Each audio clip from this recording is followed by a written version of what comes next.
Saudação a todos, aqui é André Michelin, sejam muito bem-vindos ao nosso espaço de celebração em Candelária.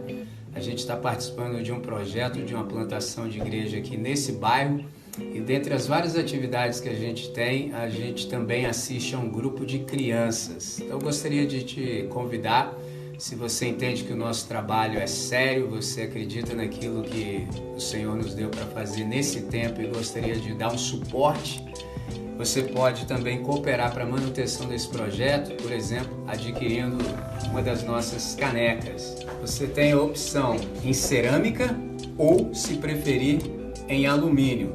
Como é que você faz para adquirir? Você pode nos enviar uma mensagem pelo direct. Nós te informamos todo o procedimento. É isso. God bless. Bom dia, meus irmãos. Bom dia. Que a graça e a paz do nosso Senhor e Salvador estejam com todos essa manhã. Amém. O que o Léo falou é muito engraçado, porque a gente está conversando sobre isso. E eu sei que o Léo, na semana passada, ele não conseguiu assistir, porque ele estava bem cansado, né? Ficou com as crianças e tal, e ele ficou ali no quartinho. Mas ele disse que ele ouviu a maior parte. E o que ele falou hoje tem muito a ver com o que o Fred falou também semana passada.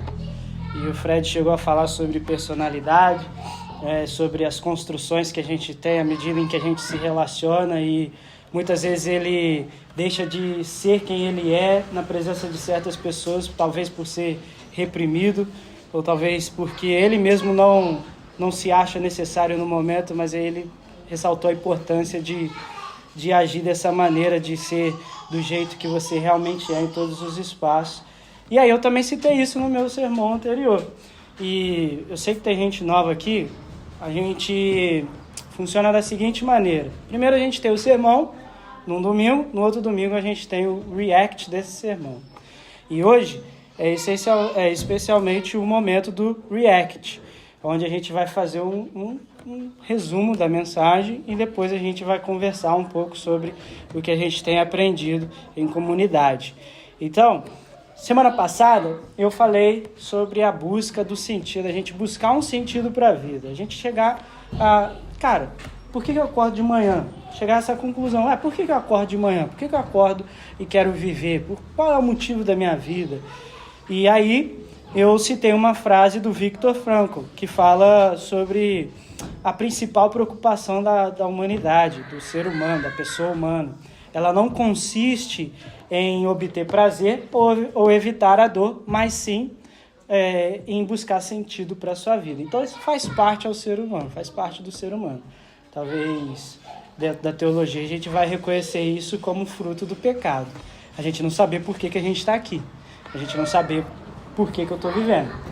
E aí eu convidei os irmãos para a gente ler Efésios 4 e 1 Coríntios 12. Então eu peço que vocês abram em Efésios 4, para que a gente leia Efésios 4 juntos. Semana passada eu pedi para que a gente lesse separadamente. Hoje não há necessidade, vou ler os dois juntos.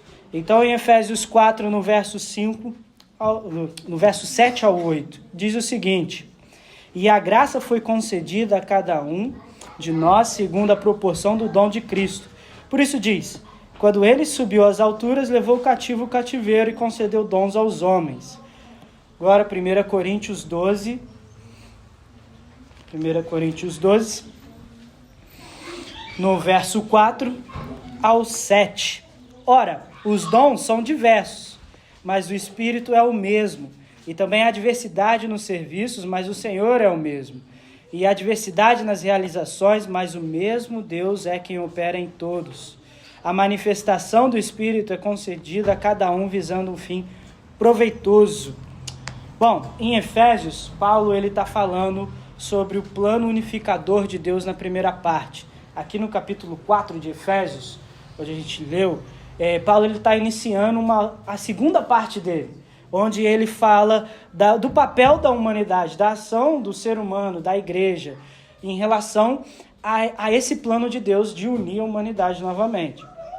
Então, ele está falando exatamente sobre isso, e ele fala que a igreja tem um papel fundamental para contribuir de forma prática para a participação desse plano, porque Deus ele colocou a gente à disposição para isso. Ele fez a sua igreja para isso.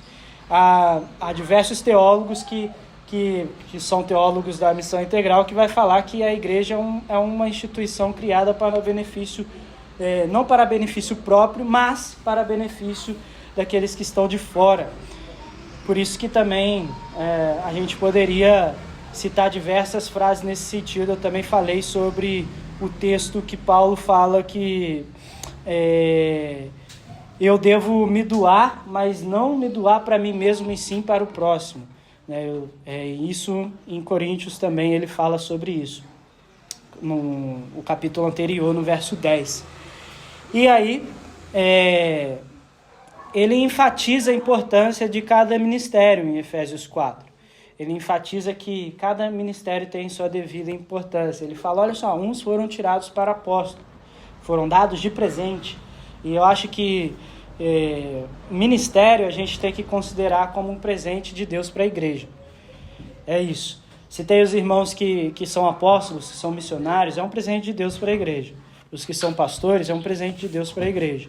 Para que todo o processo flua de maneira mais simples, mais fácil.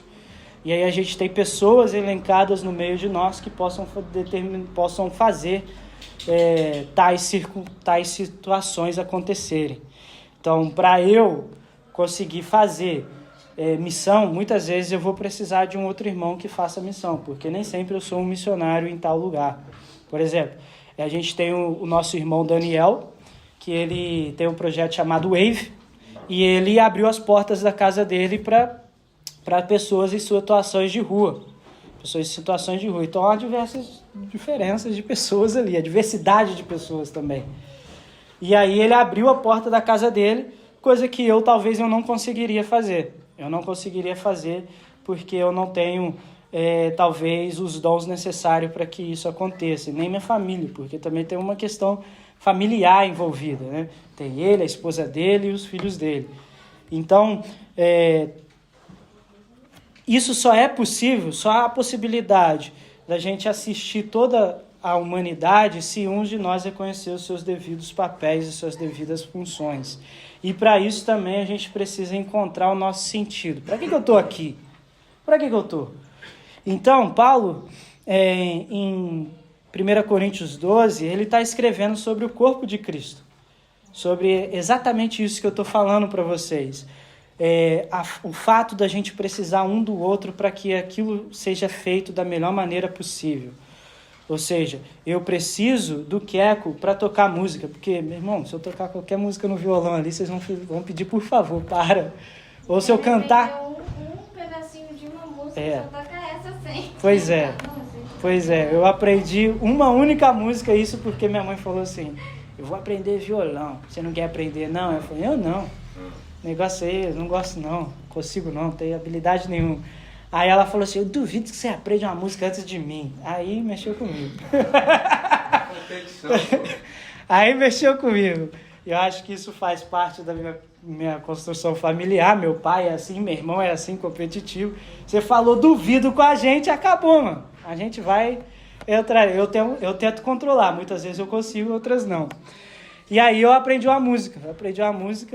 E aí eu ficava o dia inteiro tocando pra minha mãe ouvir. Não. Não vou fazer isso não. Não, já desaprendi já. Já desaprendi já, rapaziada. Tô tranquilo. Não. Eu desaprendi, era só pra falar pra minha mãe que eu sabia aprender, mas que eu não queria aprender. Não vem com esse papo pra cima de mim, não. Mas, enfim, Paulo está falando sobre isso, sobre essa possibilidade que a gente tem de ter um irmão que vai fazer uma coisa que eu não vou fazer. E isso é maneiro, isso é bom. A gente vai ver isso na história de Paulo mesmo. O próprio Paulo com o Barnabé. O Barnabé era o cara que chamou Paulo para andar com ele. E aí, no final das contas, você vai vendo Barnabé e Paulo sendo citado, Barnabé e Paulo. Aí depois muda, Paulo e Barnabé. Por quê? Porque Barnabé percebeu o ministério de Paulo era o ministério de estar à frente das coisas, estar ali, fazer o corre das plantações de igreja, fazer todo o pastoreio necessário. Então o Barnabé percebeu, e isso também foi necessário que Barnabé tivesse um certo tipo de humildade, porque é muito difícil você ceder lugar. Então, se eu estou aqui hoje, em tal lugar, e há alguém que eu vejo que está se destacando, é muito mais fácil, igual o Léo falou, é muito mais fácil eu produzir mal contra o cara para o cara não chegar onde eu estou. Mas, na verdade, o espírito do evangelho é outro. E aí o espírito do evangelho nos ensina que não, mano, ele tem o destaque, tá tendo destaque, ele está fazendo muito bem o que ele está fazendo, logo vou dar espaço para que ele continue fazendo, e eu também seja agraciado por isso. Então, Barnabé soube fazer isso muito bem. E a gente pode tirar como exemplo. E é isso que Paulo está falando, que a gente precisa entender que a igreja é um corpo de Cristo. E cada membro tem sua devida função, seu devido lugar, a devida maneira, o devido fruto que dá, a devida operação que Deus age através daquilo ali. Por exemplo, eu escrevo com a mão direita. Se eu for escrever com a mão esquerda, meus amigos, vai ficar muito ruim. Já é muito ruim com a mão direita, só para deixar claro. Mas com a mão esquerda chega a ser pior ainda. E parece que eu estou escrevendo em hebraico, né? Enfim. E aí, Paulo está falando sobre isso. Paulo adverte os coríntios dizendo que cada dom tem sua devida função. Por quê? Porque os coríntios, eles estavam na cabeça que existiam dons acima de outros. Ou seja, eu falo em língua, você não. Você não é crente, não. Então, porque eu falo em língua, eu profetizo, você não profetiza. Mas você só serve para pegar ali o pão, partir o pão e dar para a galera, cuidar das crianças, só isso. Eu falo em língua, meu irmão. Eu falo em língua, todo mundo vê eu falando em língua, eu sou maneiro, pá, por causa disso. E os coríntios pensavam isso. Só que, note algo interessante entre os coríntios. Eles tinham diversos problemas entre eles.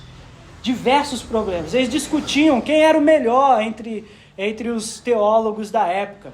Era Paulo? Era Apolo? Era Pedro? Quem era o melhor? Aí uns diziam, eu sou de Paulo, outros diziam, eu sou de Apolo. Aí Paulo fala assim, meu irmão, todo mundo é humano, todo mundo é ser humano, todo mundo está em pé de igualdade em relação a Jesus. Ele que é o cara. Pare com isso. Aí depois, eles vão falar que Paulo vai conversar com eles sobre o irmão que estava traindo o pai dele com a esposa do pai dele, ou seja, com a madrasta. E aí o cara ainda se gabava, se achava no direito de falar, isso aí mesmo. E a igreja que estava em Corinto não fazia nada. Os coríntios não faziam nada em relação a isso. Aí Paulo fala, como é que vocês deixam que isso acontece no meio de vocês? E aí Paulo também acontece que ele manda o cara ser expulso da igreja, fala assim, já entreguei esse cara a Satanás, entrega ele aí. E depois ele, em 2 Coríntios, ele volta atrás e fala assim, olha, o irmão já passou pelo aquilo que ele devia passar. Então, traga ele de volta para vocês, não exclua mais não, traz ele de volta. Enfim, e aí, Paulo fala também sobre várias outras situações no qual os coríntios passavam, ou seja, eles tinham problemas com a ceia. Eles se reuniam para ceiar, ao invés de compartilhar do pão, cada um levava a sua porção, cada um comia, e quem não tinha nada ficava sem comer nada. E aí eles falam assim, vocês se reúnem para beber e comer. Na verdade, o sentido real da ceia é se reunir para que todo mundo esteja em igualdade, sente-se à mesa. Ou seja, se tem irmão passando fome, dê a comida pro cara. O cara não tem comida em casa, dê a comida para ele. Ou então, abra as portas da sua casa. Né? Então, isso Paulo está conversando com os coríntios, ele percebe esses problemas e ele está querendo dizer para eles assim, olha, vocês têm muito dom. Nossa, vocês profetizam, vocês falam em língua, vocês curam. Nossa, maravilhoso. Entretanto, vocês não se amam. E eu digo mais, sem amor, esses dons aí, eles são só ferramentas de Satanás.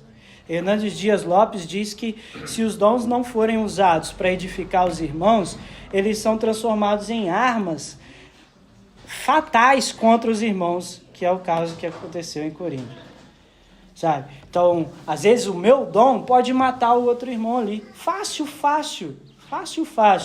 Há irmãos muito grandes na mídia que têm dom de falar em público, tem sabedoria para falar. Tem. Mas estão levando um monte de irmão aí para um monte de caminho que vai provavelmente levar à morte. Tem um monte de gente assim. E Hernandes Dias fala isso. Olha, essas coisas se transformam em arma caso você não utilize para edificar, não utilize em amor. E é justamente isso que Paulo está tratando em Coríntios 12, 13 e 14, os 3 capítulos. E a manifestação do Espírito ela é dada visando um fim proveitoso. E aí a gente pode perguntar ao texto, o que é esse fim proveitoso? O que significa esse fim proveitoso? Tendo em vista que Paulo está falando para uma comunidade a respeito da maneira com a qual eles têm se tratado, o fim proveitoso dos dons só pode ser um fim que vai levar os dons à unidade da igreja. Então, segundo Augustin Schutt, um filósofo católico, ele diz que pessoas precisam de pessoas para serem pessoas. Portanto, eu preciso de você para que eu seja eu. Há uma frase que eu ouço muito numa música, no Síntese. Na verdade, na música, ele meio que transliterou a frase de um outro filósofo, mas não me lembro muito bem quem é. E aí ele fala que só depois de te enxergar foi que me vi. Só depois de te perceber é que eu percebi a mim mesmo, né? E até para ser egoísta, ou seja, até para ser um cara que não liga nem para as pessoas que estão ao seu redor, precisa ter outra pessoa, precisa. Porque que louco, me fala, que vivendo num mundo sozinho, teria mansão, carrão, dinheiro para ostentar. Faz sentido nenhum. Que louco. Ostentar para quem? Até para isso.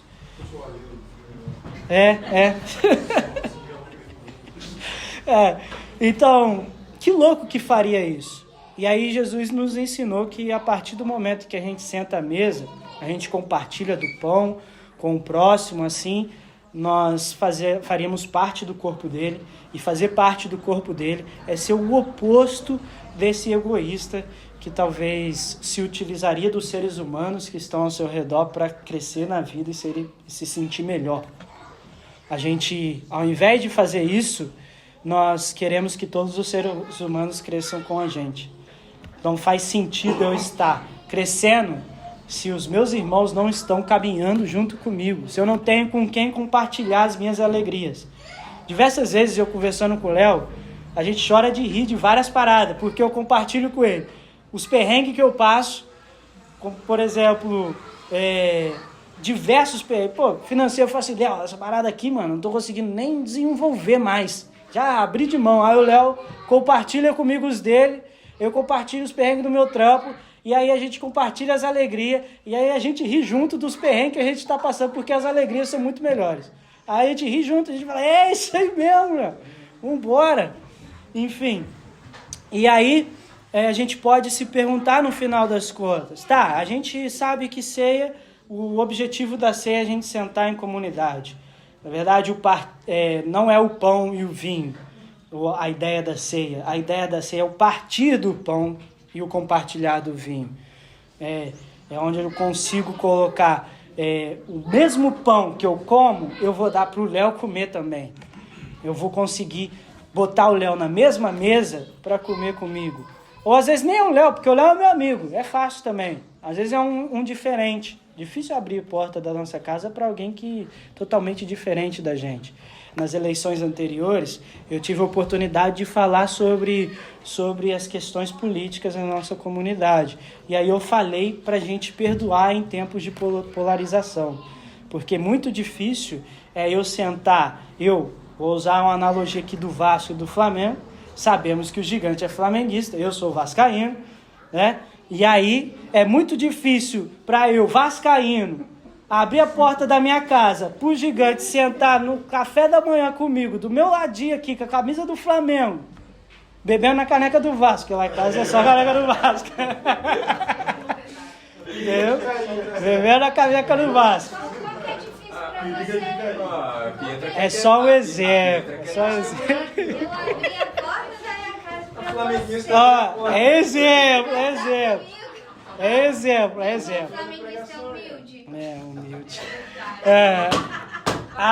Mas aí, vamos voltar aqui. É muito difícil para mim abrir a porta para ele, mas é fácil para mim abrir a porta pro Hernani, por exemplo. A gente vai sentar, o Hernani tá ali, ó, camisa do Vasco, manto sagrado. Tá tranquilo. Então é muito fácil para mim. E o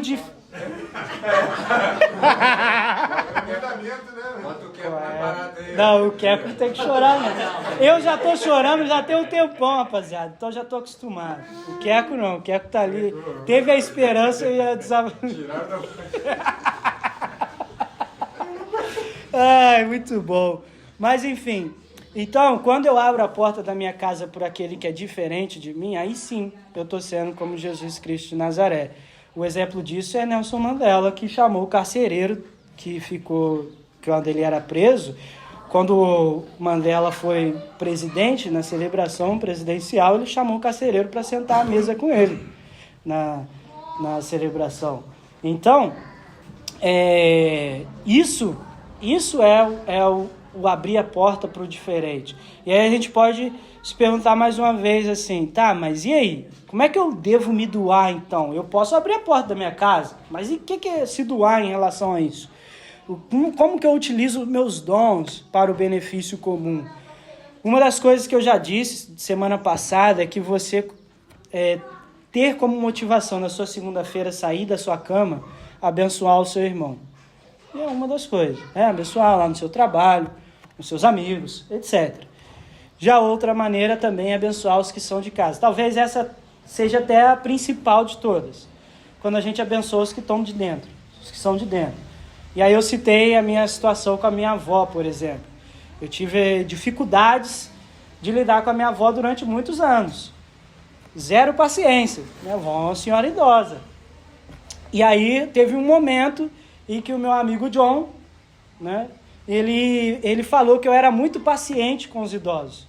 E aí eu contei a história para vocês toda, que o John é muito doido, e ele discutiu com o idoso, e aí eu fiquei no meio, ouvindo o John de, 20 e poucos anos, 28 anos, não lembro quantos anos ele tinha, e um idoso de 73 anos discutindo sobre Trindade.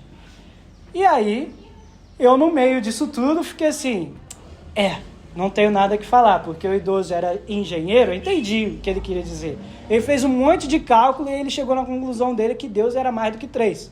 Era 660 mil lá.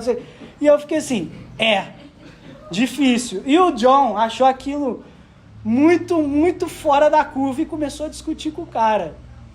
E o John discutindo com o cara, e o John é o tipo de pessoa que ele discute sozinho. Ele anda na rua discutindo com ele mesmo. Ele vê sermão, ele discute com ele mesmo.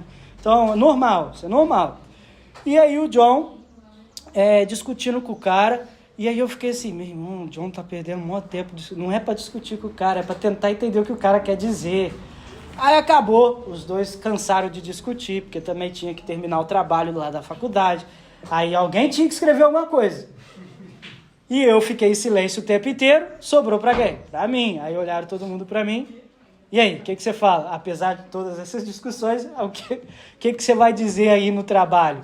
Aí eu fui e comecei a falar, rapaziada, o negócio é o seguinte, eu entendi o que o nosso irmão Zé está querendo dizer. Ele vai querer dizer isso, mas o negócio que você calculou tem a ver lá com os serafins, com os anjos e tal. Expliquei tudo para ele.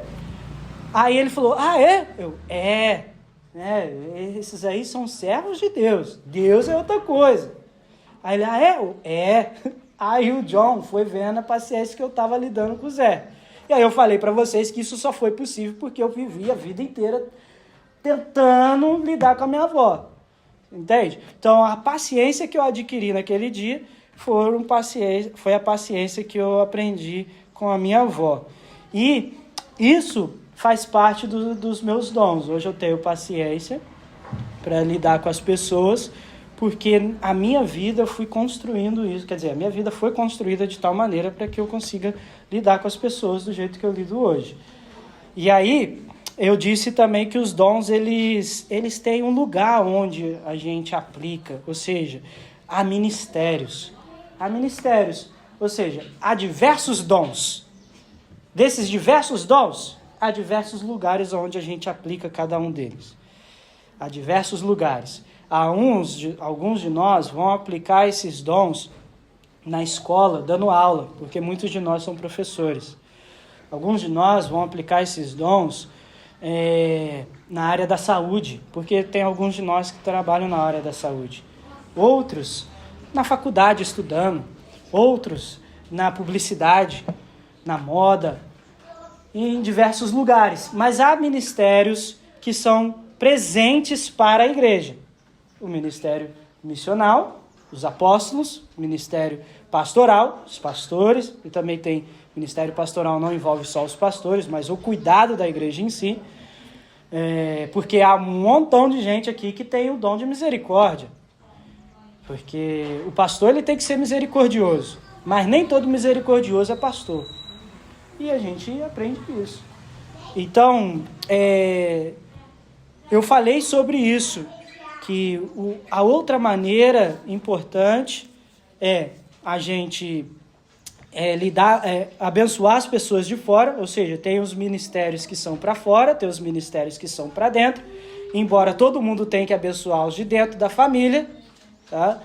Eu também citei semana passada, talvez eu cheguei a citar a questão da personalidade, como que os dons interferem na personalidade. À medida em que eu estou abençoando as pessoas, talvez não conscientemente, inconscientemente, porque é tão linkado a mim, esse lance de abençoar, que soa como um rio, que vai como um rio, flui.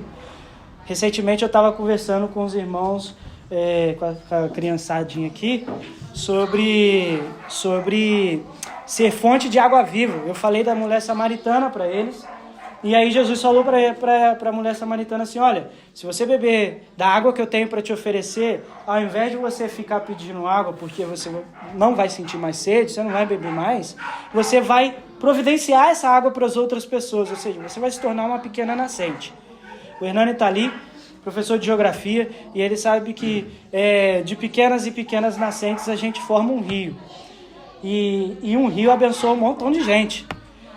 A humanidade é construída, toda a sociedade geralmente é construída em torno de água, em torno de rio. Todo em torno de rio a gente tem algumas sociedades envolvendo, certo? E também plantações, é mais fácil de plantar, tem mais árvores, mais proteção em questões do clima, etc. Então, a ideia da personalidade é você fluir como um rio. É você ser potencializado pela graça transformadora de Deus, ao passo que você seja quem você realmente deve ser, quem você é, e você começa a potencializar outras pessoas. Você começa a utilizar desses dons para potencializar outras pessoas.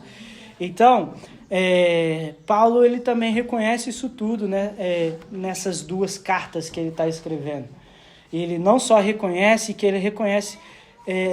ele fala que ele é potencializado por Deus para concluir aquilo que Deus deu para ele como ministério e carreira. Ele fala assim, eu não tenho mais nada por alegria, a não ser fazer aquilo que Deus mandou eu fazer. Isso em Atos 20. Então, em 2017, quando eu aceitei o fato de que os meus dons me levavam a ser pastor, ao ministério pastoral, porque eu demorei muito para aceitar isso, até porque eu tive diversos maus exemplos, digamos assim. A gente tem diversos maus exemplos de pastores na sociedade. Aí eu vi o Edir Macedo lá e falei assim, sai daqui. Aí eu ouvi esses caras midiáticos, porque antes da minha conversão, eu nem sabia o que era pastor, só sabia o que era Edir Macedo. Aí eu falo assim, esse cara aí pra mim não é legal. Então... Mas ele não é pastor, ele é bicho!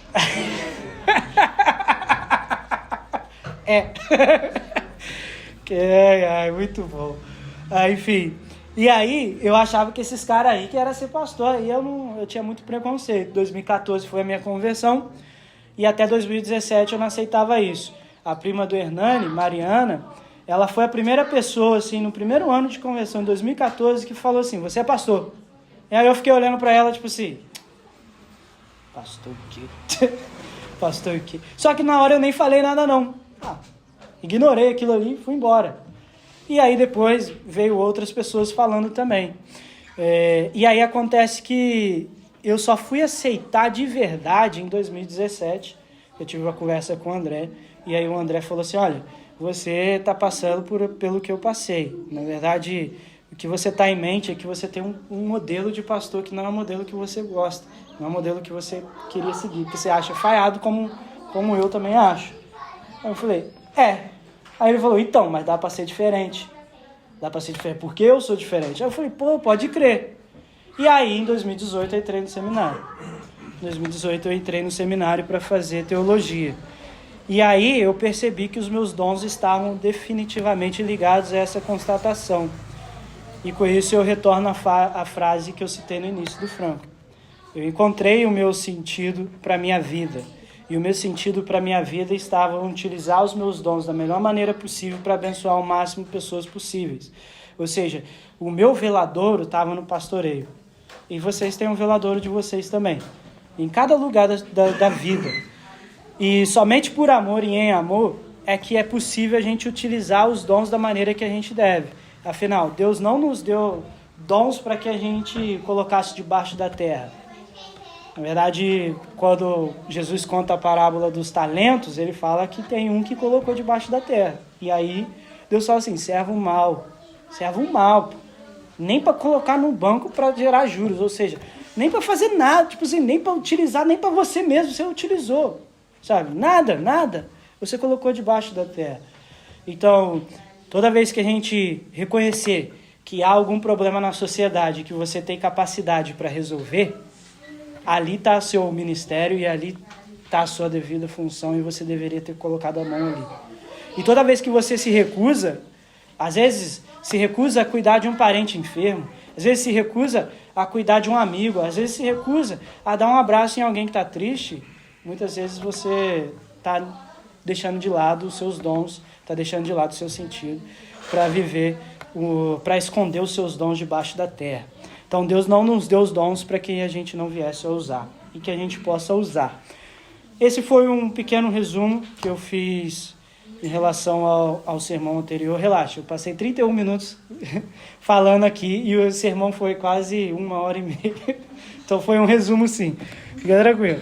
E gostaria de convidá-los para a gente fazer uma oração para que Deus venha potencializar os nossos dons em nós e para que a gente venha encontrar onde a gente deve atuar, quais são os nossos ministérios, onde é a nossa carreira, que muitos de nós ainda não sabem, e se sabe, alguns ainda estavam como eu, negando. Muitas vezes a gente nega também. Então, gostaria de convidá-los para orar. Senhor Deus, nosso Pai, nós te agradecemos pela manhã de hoje. Agradecemos porque o sol nasceu essa manhã, simbolizando assim as suas misericórdias que se renovaram. Assim, Pai, nós te agradecemos porque hoje nós podemos viver um novo dia. E nesse novo dia gostaríamos de sermos agentes de transformações sociais, agentes de transformações pessoais também, que a gente possa potencializar nas pessoas tudo aquilo que tem como potência nelas.